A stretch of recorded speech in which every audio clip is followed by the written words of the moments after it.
Alors maintenant, sur le contenu, je vous ai parlé de la forme, de l'attitude, mais sur le contenu, que dire? Ben d'abord, comme je vous l'avais indiqué tout à l'heure, que c'est depuis 89 qu'on est en majorité, et en 89, nous avions un échelon.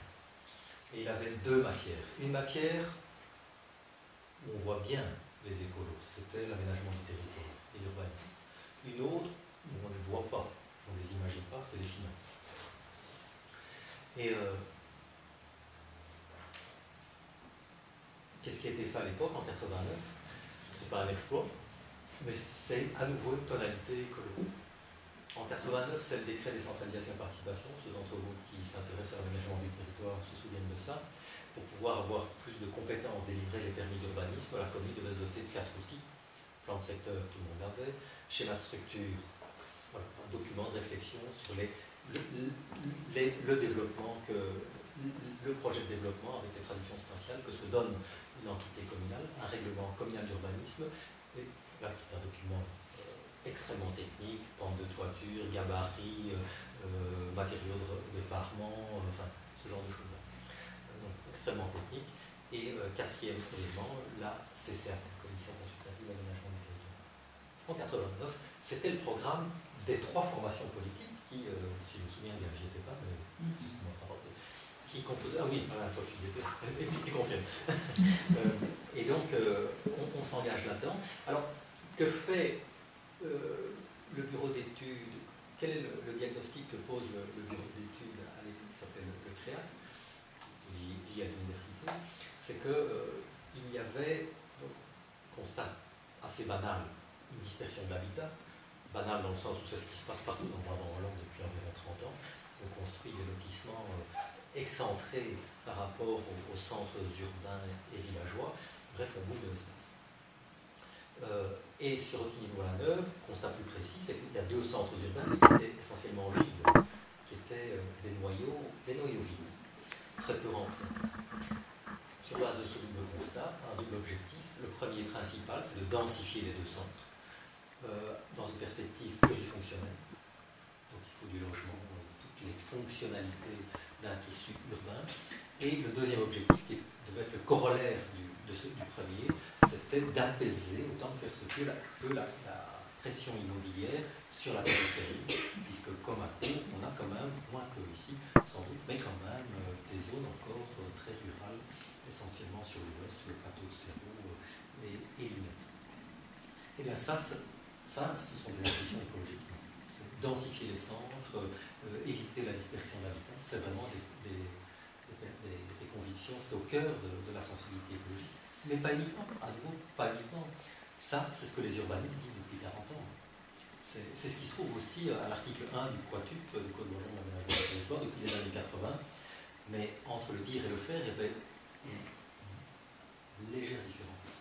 Ici, dans le schéma de structure, c'est un outil que la ville se dotait et qui est devenu, aussi bien le schéma de structure que le règlement communal d'urbanisme, le livre de chevet de tous les agents du service urbanisme. À chaque demande de permis, donc on est entré en décentralisation en 93, à chaque demande de permis, c'est les 2 documents qui sont ouverts par le fonctionnaire de l'aménagement du territoire qui doit remettre un avis au collège pour, suite à une demande de permis d'urbanisme. Donc ça a été très structurant.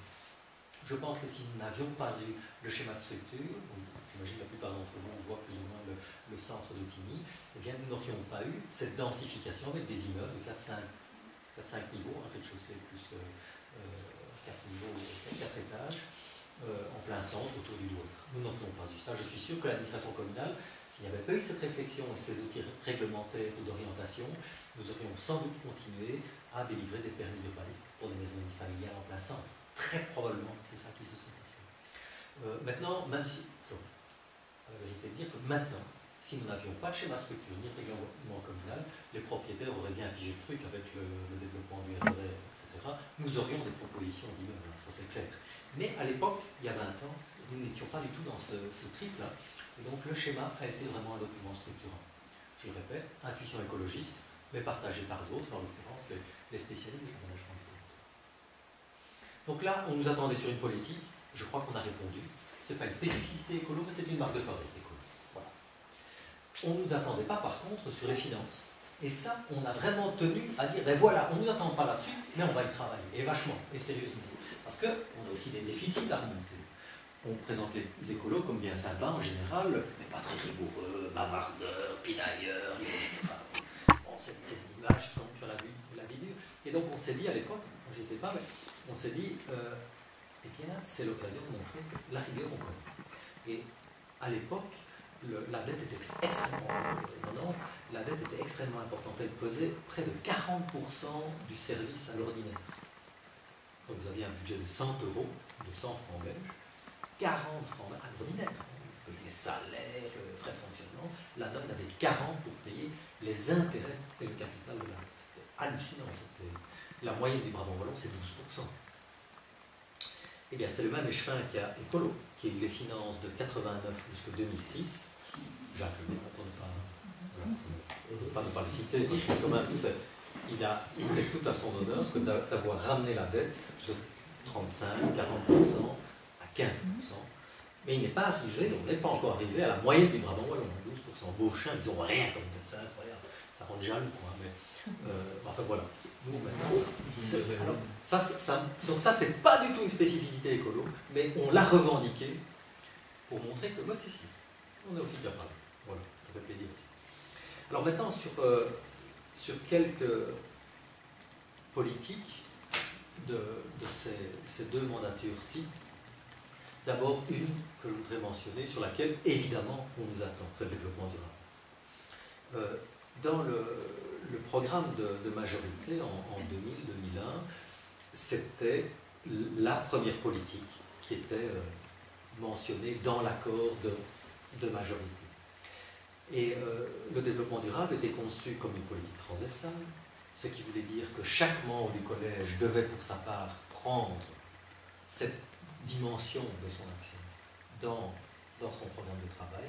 Et moi, en tant que bourgmestre, j'étais chargé du développement durable, non pas pour tout faire, le boulot, mais pour être le garde-chiourme, celui qui veille à ce que tous les collèges avancent dans le cadre de la première. Alors, le bilan, je ne vais pas ici devant vous dire qu'on a été merveilleux. Je crois qu'on a bien avancé, mais je dois vous dire que j'aurais aimé que ça aille davantage. Enfin, on a lancé un certain nombre de choses. Et d'abord, on a voulu mettre en place une méthode de travail. Et la réflexion était la suivante. Comment traduire les principes de Rio, du rapport Brundtland au niveau local, sachant qu'il y avait à Rio une déclaration qui parlait aussi des pouvoirs locaux, mais vu de Rio, le pouvoir local, c'était la Wallonie, hein, c'était pas Outil ou la Neuve, quoi, le micro Saint-Étienne. Donc il fallait, voilà, tout est relatif. Mais on s'est dit, au niveau local, communal, qu'est-ce qu'on peut faire? Et on a dégagé deux axes. D'abord, la ville en tant que telle, dans son comportement en tant qu'entité, comment on gère les déchets, comment on gère la participation, comment... Et d'autre part, dans ses projets, comment est-ce qu'elle peut intégrer le développement durable. Ça, c'était le premier axe, la ville en tant que telle. Deuxième axe, comment susciter un engouement de la part de tous les acteurs présents sur le territoire communal. Il n'y a pas que la commune qui doit agir, il faut que ce soit partagé. Pour faire ça, eh bien, on a mis en œuvre 3 ou 4 choses. La première, c'est de proposer une charte d'engagement en faveur du développement durable à tous les signataires, toutes les personnes morales qui le souhaitaient. Donc vraiment un engagement libre. Nous, on a tout de suite annoncé qu'on n'allait pas faire garde-chiourme pour voir si les engagements allaient être respectés. On n'est pas équipé pour ça. Simplement, c'était un engagement de bonne volonté. C'est donc dans un climat de confiance qu'on a proposé ça. On a lancé une réflexion à partir de fin 2002 et assez rapidement, une centaine d'institutions diverses ont signé. Donc ça, c'était vraiment c'était un chouette signal. C'était vraiment... je ne m'y attendais pas. Et parmi les signataires, je veux dire que les groupes les plus représentés, c'est le secteur de l'enseignement, de la petite enfance, clairement. Hein. Les crèches, les écoles primaires, maternelles, secondaires ont signé jusqu'à l'université, et une partie, pas toutes, des hautes écoles sur le territoire communal. Ça, c'est vraiment le créneau le plus représenté. C'est pas une surprise. Hein. On sent que les profs sont mobilisés là-dessus, les enfants en général, on raye très rapidement. Donc, c'est bien. par ailleurs plein d'associations également, mais aussi quelques entreprises. Certains, on peut se dire, c'est pour se donner une image de marque, je vais en citer un, certains, la plupart d'entre vous connaissent, il est même co-assigné. Voilà. Mais quand certains membres du personnel de l'université ont appris que l'UCL avait signé, j'ai eu deux sortes de réactions. Quoi, ils ont osé? Alors que tout est en simple vitrage, alors qu'ils ne sont pas capables de faire autre chose qu'une commission environnement qui pinaille, et ils n'ont jamais accepté le développement durable. On était il y a 10 ans. Et puis, autre réaction, parfois des mains d'ailleurs, en disant, bah, hein, s'ils ont signé, on va les prendre au mot. Voilà. Et c'est ça que je trouve intéressant. Le deuxième, même si le premier n'était pas faux, j'imagine, le deuxième était intéressant, c'est que ça enclenchait une dynamique, et plein de gens, y compris le mouvement étudiant, a embrayé et a interpellé au conseil rectoral, etc. Et depuis lors, c'est passé, ils avaient un conseil de l'environnement, qui est devenu un conseil du développement durable et de l'environnement. Ils ont engagé un ingénieur énergie qui s'est rendu compte de l'immensité de la tâche. Ça, c'est parmi les... Donc, première initiative, une charte. Deuxième initiative, en matière de développement durable, on a créé un conseil d'évaluation et de suivi du développement durable, dans le jargon interne CESDD, qui était chargé d'accompagner le processus et de proposer des prix développement durable, des labels développement durable à des initiatives qui semblent intéressantes. On a fait une composition très précise de 40 membres, dont une représentation des organismes signataires de la charte, des experts, des agents communaux, des membres du conseil communal, majorité, opposition, etc., etc. Ça, c'est la deuxième chose qu'on a fait. La troisième, c'est de promouvoir une chef de service au grade de chef de division, qui est en général un chef de division dans une administration communale, à la responsabilité de plusieurs services. Ici, on a promu cette dame chef de division, non pas avec la responsabilité de chapeauter plusieurs services, mais avec la responsabilité de susciter l'intérêt au développement durable dans tous les services. C'était une autre approche, et on a voulu délibérément que cette personne choisisse quelqu'un qui ne vient pas de l'environnement. Parce que je trouve que trop souvent, on associe développement durable à environnement. Et d'ailleurs, la plupart des initiatives de développement durable au niveau communal, c'est soit des politiques d'environnement, soit des politiques de relations nord-sud. Mais il n'y a pas l'ampleur du concept de développement durable qui touche à toutes les dimensions de la vie sociale, les trois piliers, plus l'économie sociale environnementale, plus la participation. Et donc voilà, c'est une façon d'indiquer, de donner un signal. Pour l'anecdote, alors quand j'ai dû convaincre, donc quand je suis arrivé dans la boutique, là, et que j'ai commencé à parler de développement durable, j'avais tous les chefs de service, selon qu'ils étaient plus déférents ou moins, eh bien, les prolos de service arrivent avec ses gros sabots. Et donc j'étais accompagné en général de mon premier échevin socialiste qui ne manquait jamais une occasion de dire ça fait, Madame Brune-Glans, une social-démocrate. Moi j'étais heureux parce qu'évidemment ça cassait un peu leurs images et voilà, ça brouillait les pistes et ça m'a aidé. Ça m'a aidé.